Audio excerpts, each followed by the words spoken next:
Everybody, this is Bob Calvert, your host with TalkingWithHeroes.com talk show program, and thank you for your service.us online news site. And Bob Calvert, your host, Anna Sophie Hickson behind the camera. And we're here still in Qassoud, Iraq. We're with the 3rd Brigade Special Troops Battalion, and we're now at the Brigade Headquarters Company. And we're going to be talking with Specialist Michael Van Riper. Welcome, sir, to Talking with Heroes. Thank you. It's good to be here. Thank you. Why don't you share with our listeners and a little bit about yourself, how long you served, and maybe where you're from? Sure. I enlisted in 2007. I have a bachelor's degree and a law degree, licensed attorney in New York and New Jersey. I joined up as an infantryman, sort of because I wanted to be part of the ongoing wars in Iraq and Afghanistan. They announced a surge. They said the country needed troops, and I always was sort of interested in military life and thought it would be worth doing. And it has been. I did a year in Korea, and then came to this unit, and we deployed, as I think you already know, in October of last year. Out here, I was pulled out of my infantry platoon and assigned to the Brigade Legal Section to work on something called the Prosecution Task Force. It's a very specific slice of this rule of law mission you sometimes hear about, that's charged with helping the Iraqis, Iraqi police primarily, but also investigative judges, with building cases against detainees in U.S. custody.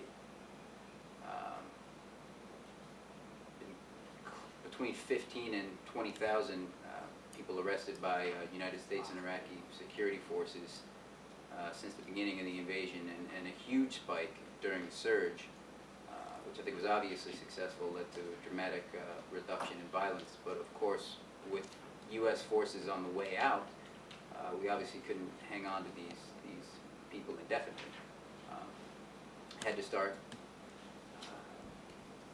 either releasing them in cases where it was appropriate, or transferring them into the custody of the Iraqis. But we had to do that in a responsible way.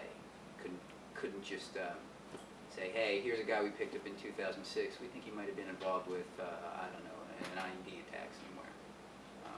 We had to assist the Iraqis in generating a case, finding witnesses from sometimes 3, 4, 5 years ago, finding physical evidence wherever possible, and making sure that these detainees were able to face justice in local Iraqi courts.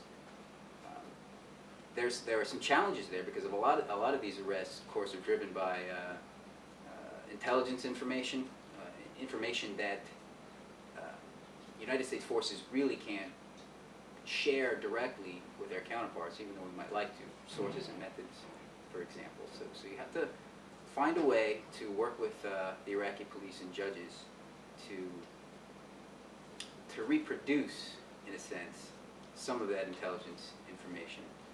Okay, you can't reveal the source, but you can focus on a specific incident, say a marketplace bombing, something that's going to have a lot of witnesses. You know the time, you know the date, you maybe know some of the names of people who were hurt. There's your starting point.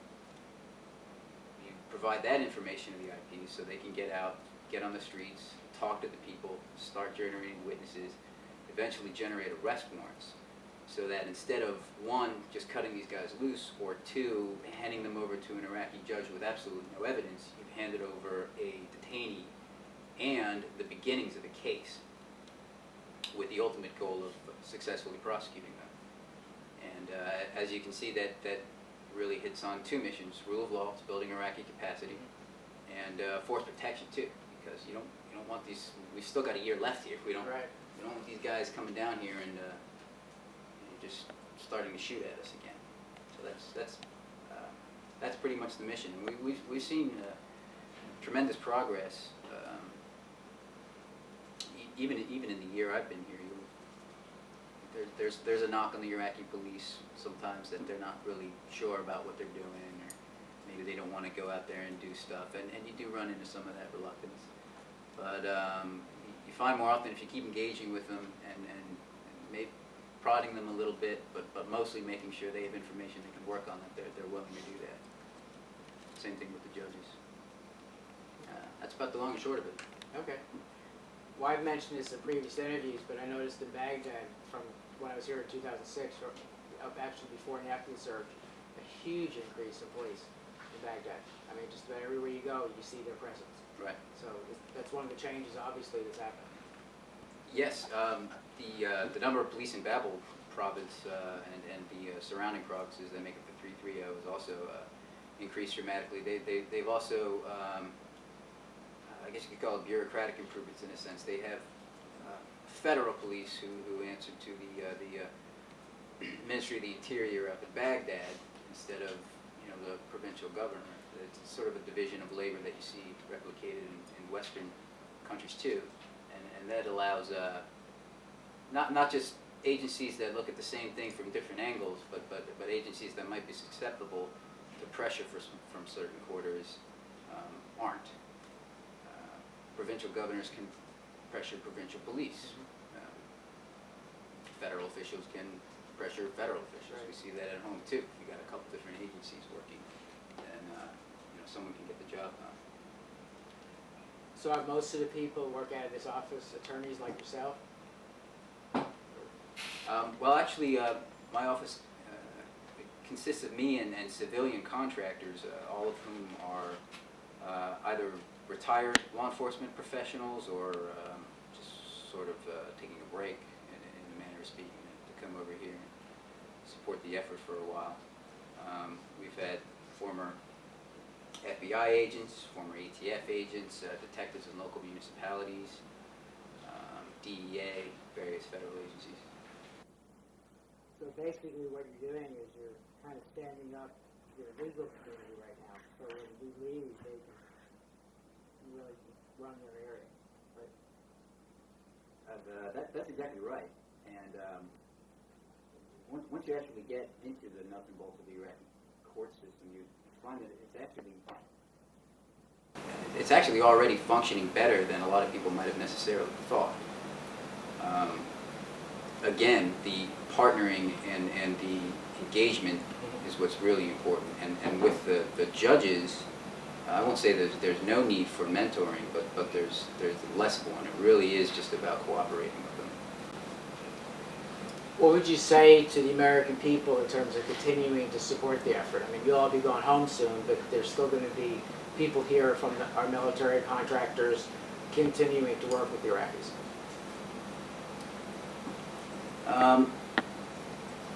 I would say that it's worth doing. It's important to keep in mind, with all the casualties and all of the money that's been spent here, there's something special being built here. And I mean, you can disagree with this conclusion, but I think it has been.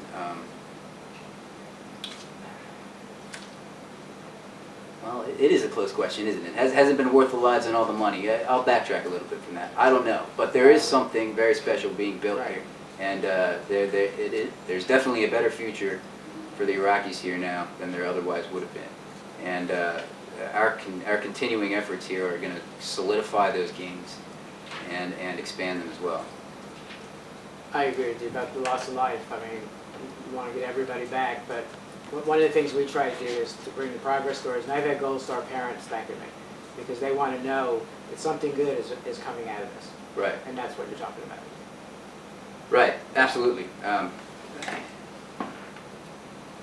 Maybe in dollar times it's worth it. It's very difficult to say that it was worth the life, but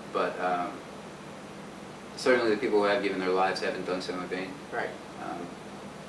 There's important work that's been done here and is still being done. Great. I appreciate that. I always like to ask soldiers about care packages, just kind of see what each person is experiencing, different units and all that, or letters from home. Well, this might be a dark horse answer, but the best care package I had was a bunch of old T-shirt rags that I could use to clean weapons, and and Q-tips. Not that getting, you know, goodies in the mail wasn't great either, but there's a lot of practical stuff that's hard to get here.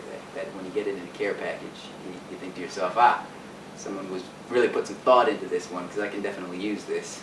Okay. Appreciate that. Why don't you look in the camera, say hello to some family and friends back home. Just take your time.